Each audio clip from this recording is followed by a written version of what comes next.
सत्संग से सोधी आवे, नहीं जीव 84 में जावे। सत्संग से सोधी आवे, नहीं जीव 84 में जावे।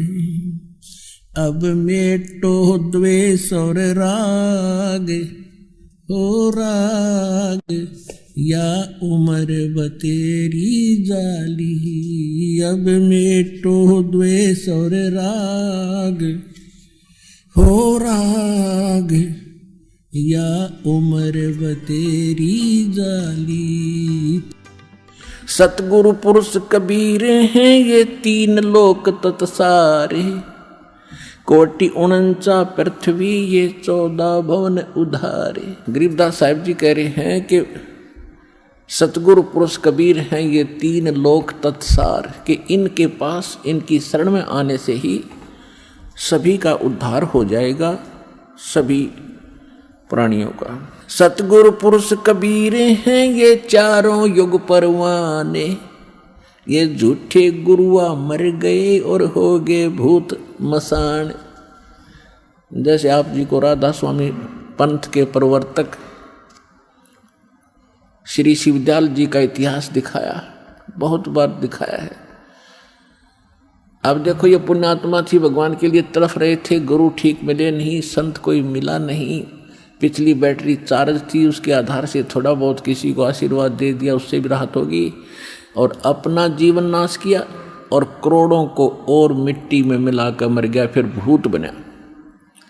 राधा स्वामी पंथ के प्रवर्तक श्री शिवदयाल जी की ही शाखाएं हैं व्यास में, उसी के से एक शाखा निकली है सच्चा सौदा सिरसा डेरा और जगमाल वाली, उसी से शाखा निकली है कृपाल सिंह मिशन दिल्ली में, उसी की शाखा जय गुरुदेव मथुरा में, उसी की शाखा है दिनोद के अंदर वो ताराचंद वाली, उसी की शाखा ठाकुर सिंह जो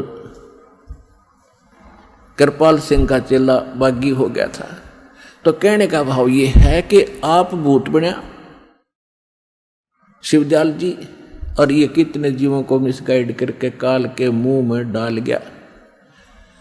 तो यहाँ गरीबदास साहिब जी भगवान कबीर साहिब के बारे में कहते हैं कि सतगुरु पुरुष कबीर हैं ये 4 युग परमाणे, झूठे गुरुआ मर गए वो हो गए भूत मसान। अब वो झूठे गुरु थे, नकली गुरु थे, भूत बन गए शमशान घाट में, तो उनकी अंतिम संस्कार हो गया, उधर से वह धक्के खाते फिर रहे भूत बन गए। अब कबीर साहब कहते हैं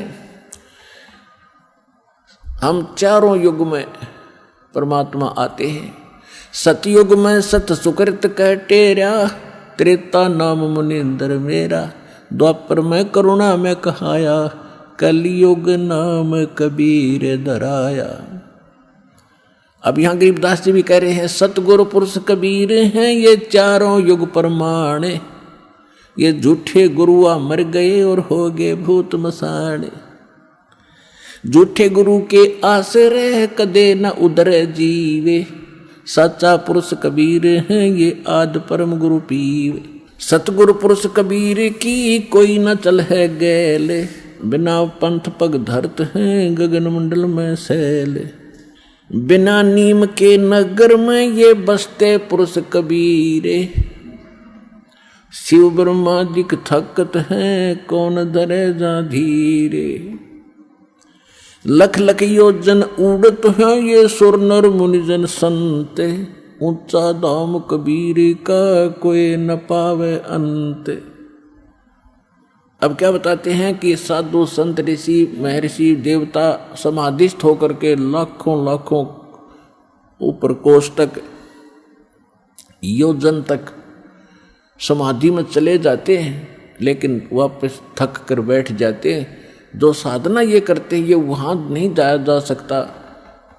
तो यहाँ कहते हैं लख लख योजन उड़त हैं ये सुर नर मुनिजन सुनते, ऊंचा धाम कबीर का कोई न पावे अंत। सतनाम के जाप से बाजे अनहद नाद, तोबा परमेश्वर कबीर की ये छूटे सभी उपाद।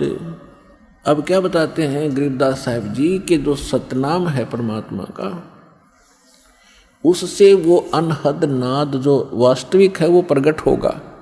जैसे अन्य नाम जपते हैं जो ये राधा स्वामी वाले या कोई और नाम ना भी जपते, कान कुन बंद करके अंदर जो धुन सुनते हैं, ये धुन वो वास्तविक नहीं है।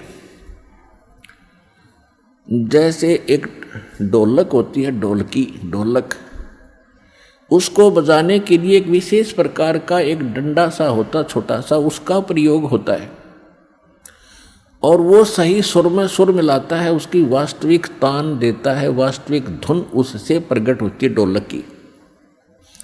और उस विशेष प्रकार के उसके जो विशेष डंडा है उसकी बजाय यदि कोई चप्पल उठा कर उस ढोलकी का लगाएगा तो आवाज़ तो फिर भी होगी, लेकिन वो ना होगी जो उस और सही डंडे तोड़ी थी जो उसके लिए बनाया गया है। इसी प्रकार जो ये भ्रमित हैं, कान बंद करके धुन सुन ले, ये तक ढोलक का चप्पल मार रहे हैं, उनके नाम गलत है। तो सतनाम के जाप से वो बाजे अनहद नाद।